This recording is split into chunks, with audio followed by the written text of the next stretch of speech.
মাত্র ৩ মিনিট। এই সময়ের মধ্যেই জাদুঘরে ঢুকে দেয়াল থেকে ৩টি বিখ্যাত শিল্পকর্ম খুলে নিয়ে পালিয়ে যায় মুখোশধারী ২ চোর।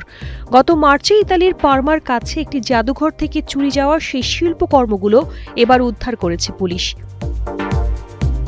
চুরি যাওয়া ৩টি শিল্পকর্মের একটি পল সেজানের, একটি পিয়ের অগস্তু রেনোয়ার ও একটি অরি মাতিসের।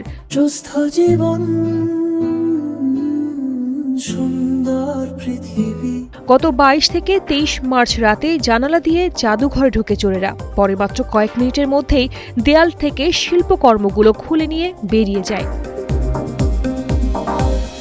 দীর্ঘ ও জটিল তদন্তের পর ইতালির সাংস্কৃতিক ঐতিহ্য সুরক্ষা ইউনিট শিল্পকর্ম ৩টি উদ্ধার করে।